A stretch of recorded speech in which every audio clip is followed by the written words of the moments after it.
حضرت جی مولانا انعام الحسن صاحب امیر بن گئے اور تقریباً 30 سال تک یہ سفر چلتا رہا۔ پھر 30 سال کے بعد سن 1992 میں حضرت جی مولانا انعام الحسن صاحب کا سفر ہوا رائے ونڈ کا۔ دیکھو مسئلہ اب یہاں سے شروع ہوا۔ رائے ونڈ کے اندر جمع ہو کر بعض ساتھیوں نے حضرت کا ذہن بنایا کہ حضرت آپ کی عمر تقریباً 80 سال کی ہو گئی ہے، جانا تو دنیا سے ہر ایک کو ہے، آپ اپنے پیچھے اپنے بیٹے مولانا جبیر صاحب کو امیر بنا دے تو بڑا مسئلہ حل ہو جاوے گا، کیونکہ اس زمانے میں تو اللہ والے تھے، جو وہ فیصلہ کر لیتے تھے امت اس کو تسلیم کر لیتی تھی۔ آج کا معاملہ کچھ اور ہے۔ دیکھو یہ اٹھنا بیٹھنا بند کرو اور موبائل بھی بند کر دو، کیونکہ اگر بات دھیان سے نہیں سنو گے تو بات کچھ اور سمجھ آئے گی، اور بڑی مشکل سے آپ اور ہم نے وقت نکالا ہے بات سننے کے لیے۔ اگر بات ہی سمجھ میں نہیں آئی تو پھر کچھ نہیں، آپ بھی بڑی قربانی دے کر آئے ہیں۔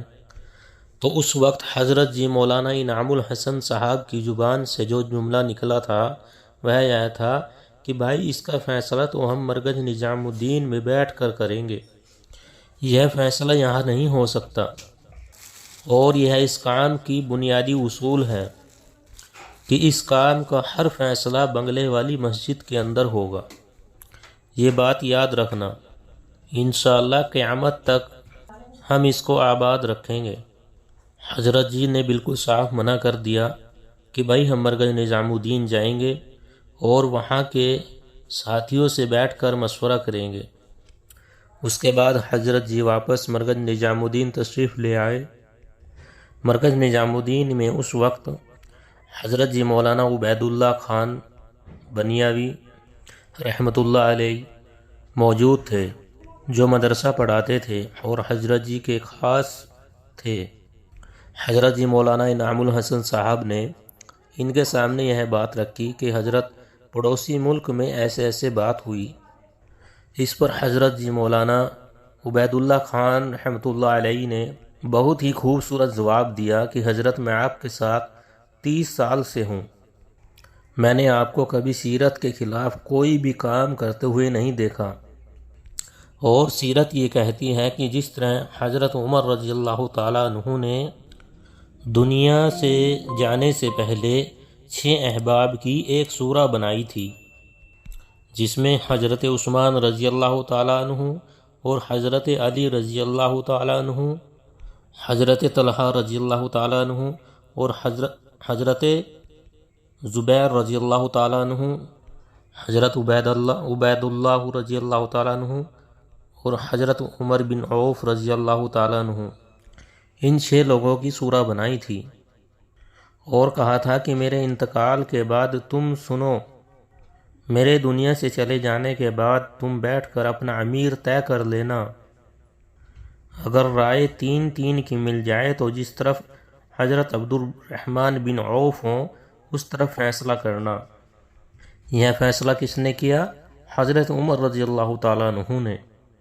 تو حضرت جی مولانا عبید اللہ خان صاحب نے یہ بات سنائی کس کو؟ حضرت جی مولانا انعام الحسن صاحب کو، اور کہا کہ آپ بھی حضرت عمر رضی اللہ تعالیٰ عنہ کی سیرت آزمائیں اور سورہ بنا لیں جو آپ کے انتقال کے بعد اپنا امیر خود طے کر لیں۔ اس کے بعد 1993 میں 93 میں حضرت جی مولانا انعام الحسن صاحب کا سفر ہوا حج کا، اور حج میں ساری دنیا کے ذمہ وار جمع ہوتے ہیں۔ اس وقت حضرت جی نے یہ بات رکھ کر 8 آدمیوں کی سورہ بنائی۔ کتنوں کی؟ 8 آدمیوں کی۔ اس میں کون کون تھے؟ سب سے پہلے نمبر پر مولانا اظہار صاحب، دوسرے نمبر پر مولانا جبیر صاحب، تیسرے نمبر پر مولانا عمر صاحب، اور چوتھے نمبر پر میاں جی محراب صاحب۔ یہ 4 ہندوستان سے، اور پڑوسی ملک سے مولانا مفتی زین الدین عابد صاحب۔ اور حاجی عبدالوہاب صاحب اور بھائی افضال صاحب، ان تین کو پڑوس ملک سے لیا، اور ایک ساتھی بنگلہ دیش کے تھے جن کا نام تھا حاجی عبدالمقیم صاحب، یہ بنگلہ دیش کے رہنے والے تھے۔ ان سب کو اکٹھا کر کے 8 آدمیوں کی شورا بنائی، اور پھر حج کے سفر کے بعد ملیشیا کی حاضری تھی مرکز نظام الدین میں۔ حضرت نے ان کو کہا کہ ملیشیا والے آ رہے ہیں اور آپ لوگ بھی مرکز نظام الدین پہنچ جاؤ تاکہ وہاں بیٹھ کر ہم سب مشورہ کر لیں۔ تو حضرت جی کے کہنے پر یہ 8 ساتھی مرکز نظام الدین میں جمع ہو گئے، اور نظام الدین کے اندر جب مشورے میں بیٹھے تب حضرت جی مولانا انعام الحسن صاحب رحمۃ اللہ علیہ نے کہا کہ یہ 8 تو ہیں ہی، ان میں 2 کا اور اضافہ کر لو، ایک مولانا جی سعد صاحب اور ایک مولانا جی میاں محراب صاحب، اور 8 میں 2 اور ملا کر 10 کر دیے۔ ارے سمجھ میں آ رہی ہے نا بات؟ یہ 10 آدمیوں کی شورا بنائی۔ تو انہوں نے کہا کہ حضرت آپ نے شورا تو بنا لی، جب تک آپ رہیں گے تو آپ ہی امیر ہوں گے، اگر آپ نہیں رہے تو اس پر حضرت جی مولانا انعام الحسن صاحب نے کہا کہ جب میں اس دنیا میں نہ رہوں تو تم اپنے میں سے ایک کو فیصل یعنی امیر بنا دینا۔ بالکل عین حضرت عمر رضی اللہ تعالیٰ عنہ کی سیرت پر عمل کرتے ہوئے حضرت جی مولانا انعام الحسن صاحب رحمۃ اللہ علیہ نے یہ شورا بنائی۔ ایک بار پھر گنا دوں، حضرت جی مولانا اجہار صاحب، حضرت جی مولانا جبیر صاحب اور میاں جی محراب صاحب، مولانا عمر صاحب اور مولانا سعد صاحب، یہ 5 ہندوستان کے تھے، اور پڑوس سے حاجی عبدالوہاب صاحب، مفتی زین العابدین صاحب اور بھائی افضال صاحب، اور ایک جو ہیں حاجی مقیم صاحب، ان کو بنگلہ دیش سے لیا گیا تھا۔ اب ایک بات تو طے ہے کہ جو یہ شورا بنی تھی یہ حضرت جی مولانا انعام الحسن صاحب کے بعد امیر منتخب کرنے کے لیے بنی تھی، اور کچھ لوگوں نے یہ پروپگنڈا چلا دیا کہ حضرت جی نے یہ کام شورا کے حوالے کیا تھا اور پھر اس کے لیے دلیل پیش کرنا۔ آپ تھوڑی دیر سوچو، ارے کتنے سے جاہل آدمی بھی اگر یہ بات سوچے، اگر حضرت جی مولانا الیاس رحمۃ اللہ علیہ نے یہ کہا تھا کہ میرے بعد یہ کام شورا سے چلے گا، تو پھر حضرت جی نے مولانا یوسف صاحب اور حضرت جی مولانا انعام الحسن صاحب کو امیر بنانے کی کیا ضرورت تھی؟ ارے بھائی بات سمجھ میں آ رہی ہے نہیں؟ اگر حضرت جی مولانا الیاس رحمۃ اللہ علیہ نے یہ کہا تھا کہ میرے مرنے کے بعد یہ کام شورا سے چلے گا، کیونکہ یہ ملفوظات تو حضرت جی مولانا الیاس رحمۃ اللہ علیہ کا ہے، یہ تو انہوں نے اپنی حیات زندگی میں ہی کہا ہوگا، اور پھر اس کے بعد حضرت جی مولانا یوسف صاحب امیر کیسے بنے، اور پھر حضرت جی مولانا انعام الحسن صاحب امیر کیسے بنے؟ پھر یوں کہنا کہ یہ کام شورا سے چلے گا، حضرت جی مولانا الیاس رحمۃ اللہ علیہ نے کہا تھا، تو پھر تم کس کو بیوقوف بنا رہے ہو؟ کس کو دھوکہ دے رہے ہیں آپ سب؟ سن 1995 میں حضرت جی مولانا انعام الحسن صاحب کا انتقال ہوا تو اتفاق سے یہ شورا پوری کی پوری مرکز نظام الدین بنگلے والی مسجد میں جمع ہو گئی، سوائے بھائی افضال صاحب کے۔ دیکھو میں بہت پکی بات کر رہا ہوں، بھائی افضال صاحب کو ویزا نہیں ملا، اس وجہ سے بھائی افضال صاحب مرکز نظام الدین نہیں پہنچ سکے۔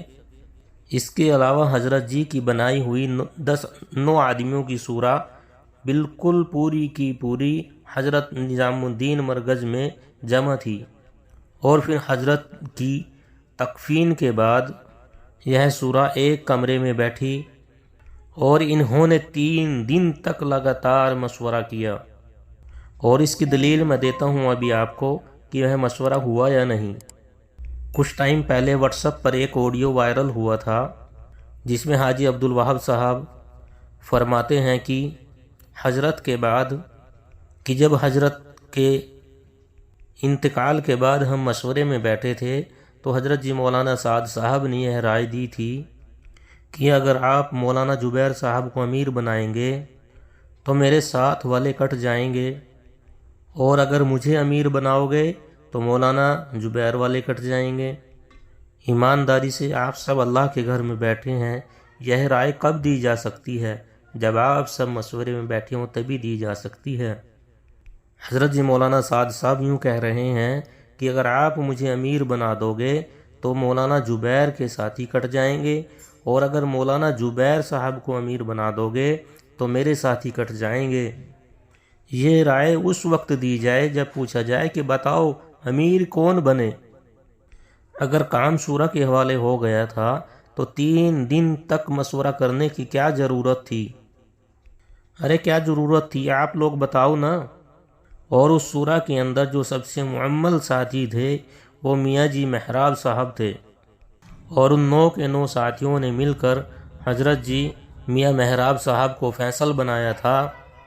حضرت جی مولانا سعد صاحب کی رائے تھی، معاف کرنا بھائی، حاجی عبدالوہاب صاحب کی رائے تھی کہ حضرت جی مولانا سعد صاحب امیر بنے، اور ایک صاحب کی رائے تھی کہ مولانا زبیر صاحب امیر ہوں۔ دونوں طرف کی 3 رائے چل رہی تھی۔ 9 آدمیوں میں سے 3 نے رائے دی کہ مولانا زبیر صاحب امیر ہوں، اور 3 نے رائے دی کہ مولانا سعد صاحب امیر ہوں، اور مولانا سعد صاحب کی رائے یہ تھی کہ اگر کسی کو بھی امیر بناؤ گے تو معاملہ بگڑ جائے گا، اور مولانا زبیر صاحب خاموش تھے۔ حاجی عبدالوہاب صاحب بار بار کہہ رہے تھے، مولانا اظہار الحسن صاحب سے کہہ رہے تھے کہ بھائی آپ بھی رائے دیں، وہ خاموش تھے۔ تو ساتھی ان سے کہنے لگے کہ یہ خاموشی کا وقت نہیں ہے، آپ اپنی رائے بتائیں کہ آپ کی رائے کیا ہے۔ 3 دن تک یہی بات مشورے میں چلتی رہی، اور 3 دن کے بعد، میں یقین سے کہہ رہا ہوں 3 دن کے بعد میاں جی محراب صاحب تشریف لائے باہر۔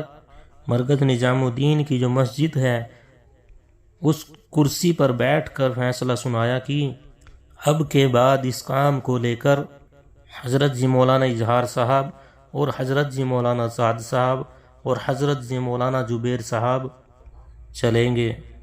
جب ایک امیر پر اتفاق نہ ہو پایا تو اس کام کے لیے 3 امیر طے ہوئے۔ مولانا اظہار صاحب بڑے ہیں، مولانا اظہار صاحب اس کام کو لے کر چلیں گے، اور حضرت جی مولانا سعد صاحب اور حضرت جی مولانا زبیر صاحب ان کا ساتھ دیں گے۔ اب اس بات کا میاں جی محراب صاحب نے فیصلہ کیا ہے۔ لوگ کہتے ہیں نا کہ حضرت جی مولانا سعد صاحب کو امیر کس نے بنایا؟ ہم کہتے ہیں کہ مرکز نظام الدین کی 4 دیواری کے اندر میاں جی محراب صاحب نے بنایا۔ کس نے بنائی؟ ارے مولانا آپ سب خود وہاں تھے، اعتراف کرنے والے سب ایک کمرے میں تھے، آپ کو نہیں پتہ کس نے بنایا؟ مولانا اظہار صاحب کا انتقال ہو گیا 6 مہینے کے بعد۔ اس کے بعد سے 18 سال تک مولانا زبیر صاحب اور مولانا سعد صاحب اس کام کو لے کر چلتے رہے۔ 3 دن مولانا سعد صاحب فیصل ہوتے تھے اور 3 دن تک مولانا زبیر صاحب فیصل ہوتے تھے، لیکن اگر کوئی اہم مسئلہ پیش آ جاتا تو مولانا سعد صاحب مولانا زبیر صاحب کے بغیر فیصلہ نہیں کرتے تھے، اور مولانا زبیر صاحب مولانا سعد صاحب کے بغیر فیصلہ نہیں کرتے تھے۔ یہ محبت تھی ان دونوں میں۔ ایک مسئلہ آیا ملک کا، سنو، اور مولانا سعد صاحب گئے ہوئے تھے کاندھلا۔ اب جب مشورے میں بات آئی تو مولانا زبیر صاحب نے کہا کہ بھائی اس کو رکھ لو، کل دیکھیں گے۔ اتفاقاً سے مولانا سعد صاحب دوسرے دن بھی نہیں آئے، تو ان مکیین نے پھر یہی مسئلہ رکھا مشورے میں، دیکھو دھیان دو، بات تھوڑی دیر ہی ہے لیکن ایسے کرو گے تو سمجھ نہیں آئے گی، تھوڑا سا جم کے بیٹھو۔ میں آپ کو بہت عجیب بات سنانے جا رہا ہوں۔ تیسرے دن بھی مولانا سعد صاحب نہیں آئے تو پھر ان مکیین نے یہی بات مشورے میں رکھی، تو مولانا زبیر صاحب نے اس بات کا خلاصہ کرنا پڑا کہ بھائی جب تک حضرت جی مولانا سعد صاحب نہیں آئیں گے تب تک اس بات پر کوئی فیصلہ نہیں لیا جائے گا، مولانا سعد صاحب کے آنے کے بعد ہی بیٹھ کر اس پر فیصلہ لیا جائے گا۔ دونوں حضرات اس کام کو لے کر بہت اچھی طریقے سے چل رہے تھے، اتنی محبت تھی دونوں کے اندر۔ اب دوستو اتفاقاً 18 مارچ سن 2014 کو حضرت جی مولانا جبیر صاحب رحمۃ اللہ علیہ کا انتقال ہو گیا۔ انا للہ و انا الیہ راجعون۔ اب بتاؤ فیصل کون بچا؟ حضرت جی مولانا سعد صاحب۔ یہ جو اعتراف کرنے والے کہتے ہیں کہ کس نے بنایا، ارے بنایا نہیں، یہ تو بچے ہیں، بنایا تو میاں جی محراب صاحب نے تھا۔ اس بات کو دماغ میں سے نکال دو، یہ باتیں گھمانا۔ اللہ ہم سب کی حفاظت فرمائے۔ آج جتنا کچھ چل رہا ہے سب کچھ جھوٹ ہے، اور سب سے بڑا جھوٹ اس زمانے کا واٹس ایپ ہے، سب سے بڑا جھوٹ۔ ابھی کل کی ایک بات میں بتاؤں، دارالعلوم دیوبند کے لیٹر پیڈ کے اوپر باقاعدہ دیوبند کی طرف سے وجاہت نامہ لکھ کر کسی نے واٹس ایپ پر ڈال دیا۔ مفتی عبدالقاسم نعمانی صاحب کو فون کر کر پوچھ رہے ہیں کہ آپ نے جو وجاہت نامہ ڈالا ہے، تو وہ فرمانے لگے مجھے تو اس بات کا علم بھی نہیں، یہ تو کسی نے سکین کر کے فرضی دعوت نامہ بھیجا ہے واٹس ایپ پر، اس کے اوپر مفتی صاحب کے دستخط ہیں، مولانا ارشد مدنی صاحب کے دستخط ہیں، بالکل وہی ہے جعلی، کس کے اوپر اعتبار کریں؟ تو مولانا جبیر صاحب رحمۃ اللہ علیہ کا جب انتقال ہوا، اس کے بعد اب چونکہ امیر بچ گئے مولانا سعد صاحب، اس کے بعد جب یہ پڑوس کا اجتماع ہوا رائے ونڈ کا، اس میں سارے احباب پہنچے، اور وہاں جا کر ان سب نے حاجی عبدالوہاب صاحب کے سامنے بات رکھی کہ ہمیں بڑی تکلیف ہے، یہ وہ ساری باتیں رکھ کر کہنے لگے کہ جو سورہ بنائی تھی اس سورہ کی تکمیل ہو جائے۔ مولانا طارق جمیل صاحب ایک معتبر آدمی ہیں، آپ ان کی آڈیو بھی سنیں، میں آپ کو پوائنٹ بتا رہا ہوں، ان کی آڈیو سنیں۔ اس آڈیو کے اندر مولانا طارق جمیل صاحب نے کہا ہم نے سورہ بنائی، اور سورہ بنا کر ہم نے حاجی عبدالوہاب صاحب کے سامنے رکھی، اور حاجی صاحب نے اس پر دستخط کیے۔ اس کے بعد ہم حضرت مولانا سعد صاحب کے پاس گئے، انہوں نے اس کو رد کر دیا۔ جس نے سنا ہوگا۔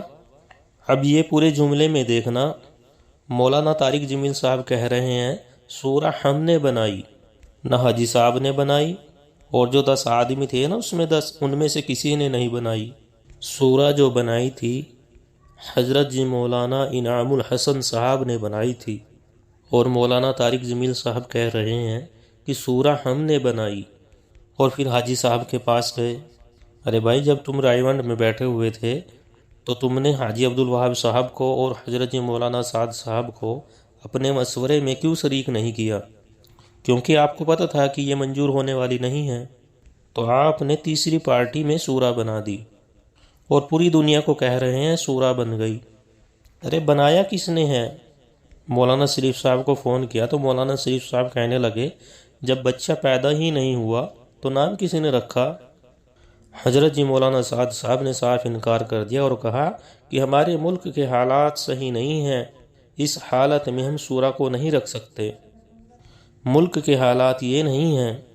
حضرت جی مولانا ارشد مدنی صاحب جب نظام الدین مرکز تشریف لائے تو حضرت نے ان کے سامنے کھل کر بات رکھی کہ حضرت ہماری بنگلے والی مسجد میں اگر پڑوس کے ملک کا کوئی آدمی ممبر بن گیا تو کیا ہم ہندوستان کی حکومت کے شک کے دائرے میں نہیں آئیں گے؟